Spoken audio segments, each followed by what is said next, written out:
Hello everybody.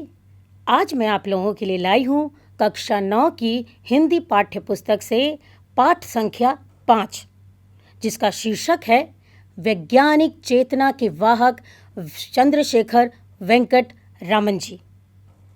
बच्चों, इस पाठ को आगे पढ़ने से पहले हम इसके लेखक के बारे में जानकारी प्राप्त कर लें।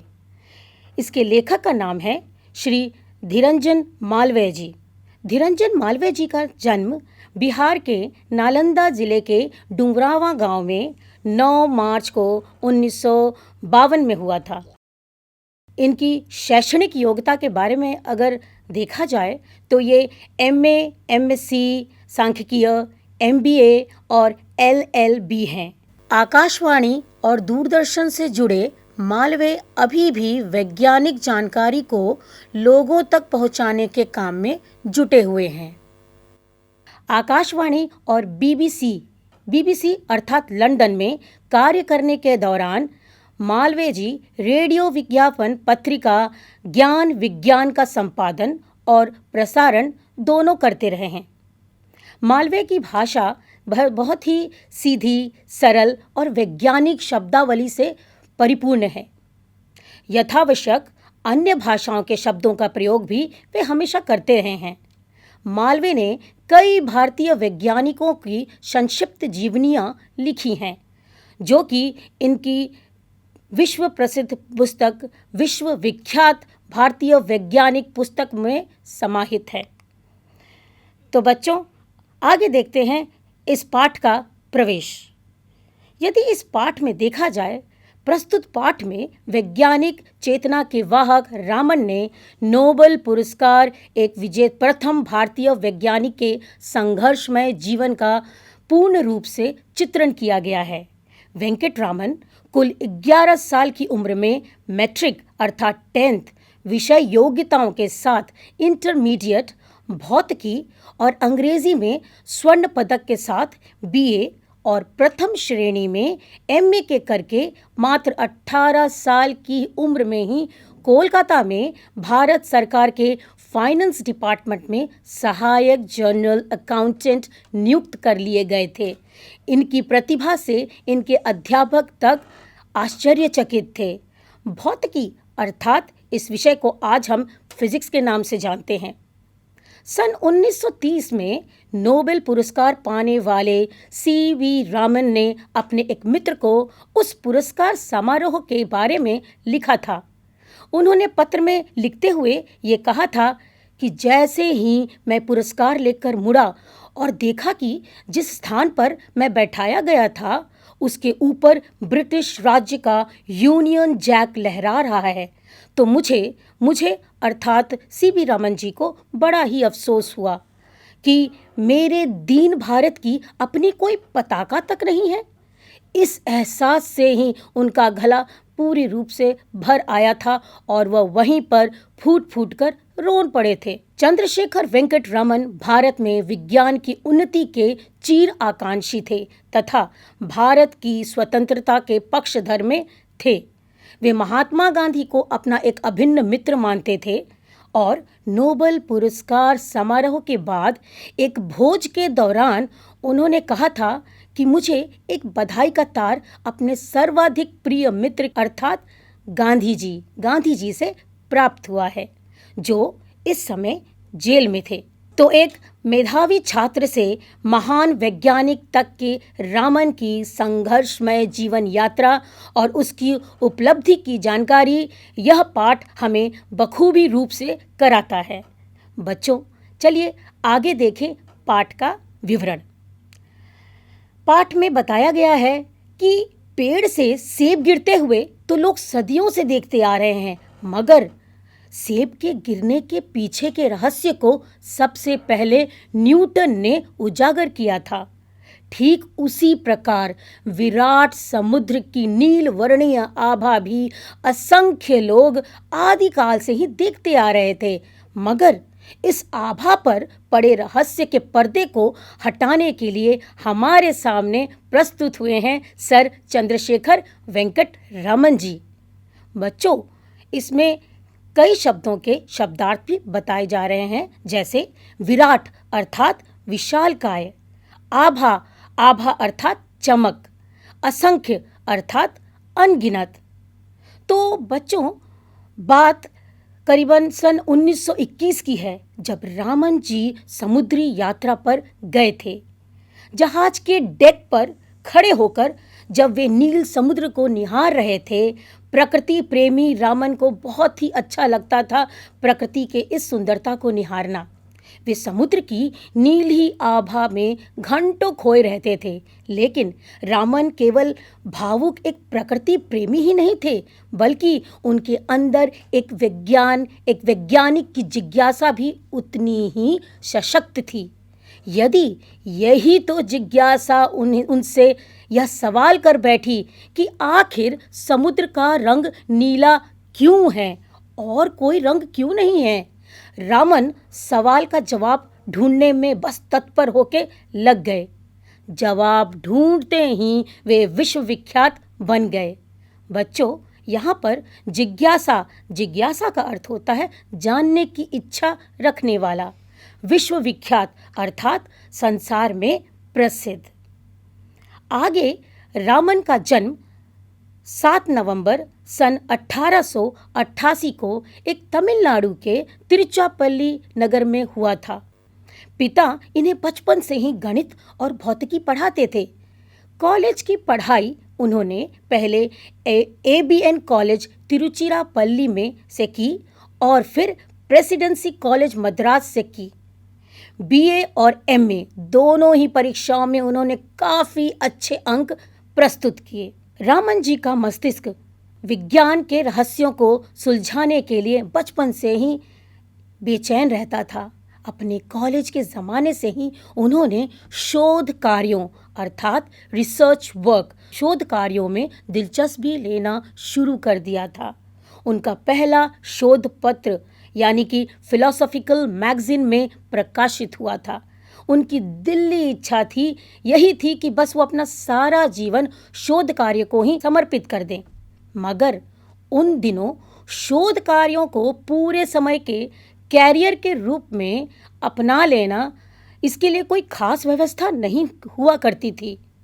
प्रतिभावान छात्र सरकारी नौकरी की ओर ज़्यादा आकर्षित हुआ करते थे, तो रामन जी भी अपने समय के अन्य सुयोग्य छात्रों की भांति भारत सरकार के वित्त विभाग के अफसर बन गए थे और उनकी तैनाती उस समय हुई थी कलकत्ता में। बच्चों, शोध कार्य अर्थात अनुसंधान के कार्य, जिसे हम आज रिसर्च वर्क के नाम से जानते हैं। प्रतिभावान अर्थात तेज बुद्धि वाला। वित्त विभाग अर्थात आय और व्यय से संबंधित विभाग। तो बच्चों, जब रामन जी की नियुक्ति कलकत्ता में हो गई तो कलकत्ता में सरकारी नौकरी के दौरान उन्होंने अपने स्वाभाविक रुझान को हमेशा बनाए रखा। दफ्तर से जैसे ही उन्हें थोड़ी भी फुर्सत मिलती थी तो लौटते हुए, कलकत्ता में बहु बाजार एक इलाका है, तो उस इलाके से आते समय वहाँ पर एक Indian association for the cultivation of science की एक प्रयोगशाला थी, यानी कि लैबोरेटरी थी। यह अपने आप में एक अनूठी संस्था थी, जिसे कलकत्ता के ही एक डॉक्टर महेंद्र लाल सरकार ने वर्षों के कठिन मेहनत और लगन के बाद खड़ा किया था। इस संस्था का उद्देश्य था कि देश में वैज्ञानिक चेतना का विकास वो कर पाएं। अपने महान उद्देश्यों के बावजूद इस संस्था के पास साधनों की नितांत कमी थी, अभाव था। रामन जी इस संस्था की प्रयोगशाला में काम चलाऊ जो भी उपकरण उस समय प्रस्तुत थे, उन्हीं से वे अपने शोध कार्य करते रहते थे। यह अपने आप में एक आधुनिक हठ योग का उदाहरण रहा, जिससे एक साधक अर्थात तपस्या करने वाला एक साधक दफ्तर में पूरा दिन कड़ी मेहनत के बाद बहु बाजार की एक छोटी सी मामूली सी प्रयोगशाला में पहुंचता है और अपनी इच्छा शक्ति के जोर से भौतिक विज्ञान को समृद्ध बनाने का सफल प्रयास करता है। उन्हीं दिनों वे वाद्य यंत्रों यानी कि इंस्ट्रूमेंट की आवाज़ों पे यानी वाद्य यंत्रों की ओर आकृष्ट हुए। वे वाद्य यंत्रों की ध्वनियों के पीछे छिपे हुए वैज्ञानिक रहस्यों की परतों को खोलना चाहते थे और इसके लिए लगातार प्रयास किए जा रहे थे। इस दौरान उन्होंने अनेक वाद्य यंत्रों का अध्ययन किया, जिसमें देसी और विदेशी दोनों ही प्रकार के वाद्य यंत्र शामिल थे। इस पैराग्राफ में रुझान अर्थात झुकाव इसका अर्थ है, साधन अर्थात औजार और नितांत अभाव अर्थात जिसकी बहुत अधिक कमी हो। तो बच्चों, जब वे वाद्य यंत्रों पर शोध कार्य करना शुरू कर चुके थे, तब उनके अध्ययन के दायरे में जहाँ पर वायलिन, चेलो या पियानो जैसे विदेशी वाद्य यंत्र आए, वहीं पर वीणा, तानपुरा और मृदंगम पर भी उन्होंने शोध कार्य किया। उन्होंने वैज्ञानिक सिद्धांतों के आधार पर पश्चिमी देशों की इस भ्रांति को तोड़ने की कोशिश की कि भारतीय वाद्य यंत्र विदेशी वाद्य यंत्रों की तुलना में घटिया हैं। वाद्य यंत्रों के कंपन के पीछे, कंपन अर्थात वाइब्रेशन, कंपन के पीछे छिपे हुए गणित पर उन्होंने बहुत अच्छा खासा काम किया और इस संबंध में अनेक शोध पत्र भी निकाले। तो बच्चों, जैसा आप सब देख पा रहे हैं समक्ष कि यहाँ पर एक तरफ विदेशी यानी कि पाश्चात्य वाद्य यंत्र दिखाया गया है और दूसरी ओर दिखाया गया है हमारे भारतीय यानी हिंदुस्तानी वाद्य यंत्र, जिसमें जैसा मैंने अभी आपको बताया था चेलो, पियानो, वायलिन और एक तरफ है हमारे हिंदुस्तानी वाद्य यंत्र जैसे गिटार, सितार, मृदंगम इत्यादि।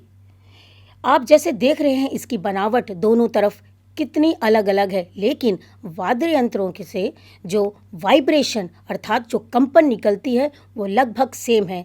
तो अगर इसका अनुमान लगाया जाए तो किस प्रकार से पाश्चात्य लोग हमारे वाद्य यंत्रों को खराब समझते थे, उनकी इसी भ्रांति को तोड़ने का प्रयास हमारे श्री वेंकटरमन जी ने किया है। उस जमाने के प्रसिद्ध शिक्षा शास्त्री सर आशुतोष मुखर्जी को इस प्रतिभावान युवक के बारे में जैसे ही मालूम हुआ, उनको जानकारी लगी, उन्हीं दिनों कलकत्ता विश्वविद्यालय में प्रोफेसर पद सृजित कर दिया गया अर्थात बना दिया गया उनके लिए केवल।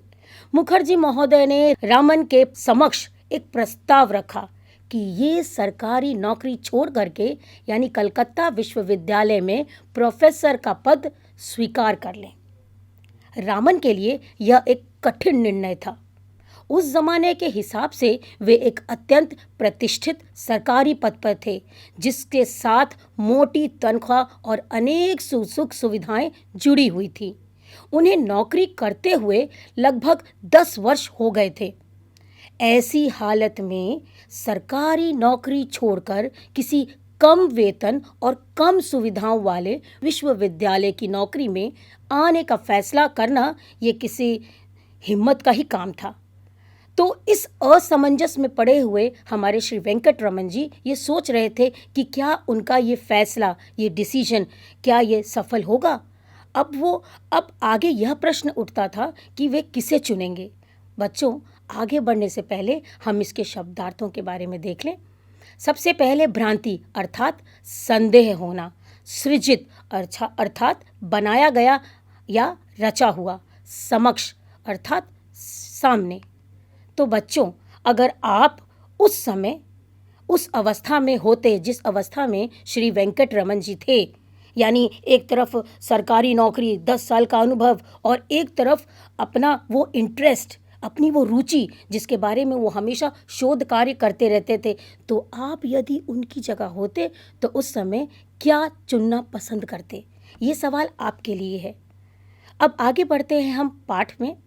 रामन सरकारी नौकरी की सुख सुविधाओं को अंततः छोड़ करके 1917 में कलकत्ता विश्वविद्यालय में उन्होंने नौकरी कर ली। उनके लिए सरस्वती की साधना सरकारी सुख सुविधाओं से बहुत अधिक महत्वपूर्ण थी। कलकत्ता विश्वविद्यालय के शैक्षणिक माहौल में वे अपना पूरा समय अध्ययन और अध्यापन में लगाते थे। 4 साल यूं ही बीत गए, यानी 4 साल बीत गए अर्थात 1921 में जब वे समुद्र यात्रा के दौरान जब रामन के मस्तिष्क में समुद्र के नीले रंग की वजह जब यह सवाल हिलोरे लेने लगी अर्थात जब सवाल उठने लगे, तो उन्होंने आगे इस दिशा में अनेक प्रयोग किए, जिसकी परिणति रामन प्रभाव की खोज के रूप में हुई। अध्ययन अर्थात पढ़ना, अध्यापन अर्थात पढ़ाना, परिणति अर्थात प्रमाण। तो अब देखते हैं उन्होंने कौन सा नया शोध कार्य लिया। रमन प्रभाव, जिसे हम कहते हैं रमन इफेक्ट्स, आपने इसका नाम अवश्य सुना होगा। तो आइए अब जानते हैं रमन इफेक्ट क्या है।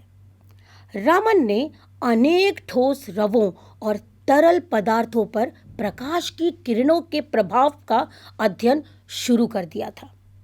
उन्होंने यह पाया कि जब एक वर्णीय प्रकाश की किरणें किसी तरल या ठोस पदार्थ या रवेदार पदार्थ पर से होके जब गुजरती हैं, तो उसके वर्ण में परिवर्तन आ जाता है। वजह यह होती है कि एक वर्णीय प्रकाश की किरणों के जो प्रोटॉन्स होते हैं, जब तरल या ठोस रवे से होकर गुजरते हुए इनके अणुओं से टकराते हैं, तो इस टकराव के ही परिणाम स्वरूप वे या तो ऊर्जा का कुछ अंश खो देते हैं या फिर कुछ अंश पा लेते हैं। दोनों ही स्थितियों में प्रकाश के वर्ण अर्थात रंग में, कलर में थोड़ा बहुत बदलाव आता ही आता है। एक वर्णीय प्रकाश की किरणों में सबसे अधिक ऊर्जा बैंगनी रंग के प्रकाश में होती है। बैंगनी के बाद क्रमशः यानी इसके बाद नीले, आसमानी, हरे, पीले, नारंगी और लाल वर्ण का नंबर आता है। इस प्रकार लाल वर्णीय प्रकाश की ऊर्जा सबसे कम होती है। तो एक वर्णीय प्रकाश तरल या ठोस रवों से गुजरते हुए जिस परिमाण में ऊर्जा को खोता है या पाता है, उसका वर्ण परिवर्तन उसी हिसाब से हो जाता है। आइए इसके शब्दार्थों की तरफ चलें। ठोस रवों जिसको मैंने अभी पढ़ा है, उसका अर्थ होता है बिल्लर। प्रोटॉन होता है प्रकाश का अंग और क्रमशः अर्थात क्रम के अनुसार। तो बच्चों, रामन की खोज भौतिकी यानी फिजिक्स के क्षेत्र में एक क्रांति से कम न थी, वो क्रांति के ही समान थी। इसका पहला परिणाम तो यह हुआ कि प्रकाश की प्रकृति के बारे में आइंस्टाइन के विचारों को एक प्रायोगिक प्रमाण मिल गया था। उस समय आइंस्टाइन के पूर्ववर्ती वैज्ञानिकों ने प्रकाश को एक तरल रूप के रंग में माना था, मगर आइंस्टाइन ने बताया कि प्रकाश अति सूक्ष्म कणों की तीव्र धारा के समान है। इन अति सूक्ष्म कणों की तुलना आइंस्टाइन ने बुलेट से की और इन्हें क्या नाम दिया? प्रोटॉन। रामन के प्रयोग ने आइंस्टाइन की धारणा का एक प्रत्यक्ष प्रमाण दे दिया था, क्योंकि एक वर्णीय प्रकाश के वर्ण में परिवर्तन यह साफ तौर पर प्रमाणित करता है कि प्रकाश की किरण तीव्रगामी सूक्ष्म कणों के प्रभाव के रूप में उसी रूप से व्यवहार करती हैं। अब इसके शब्दार्थ देख लेते हैं।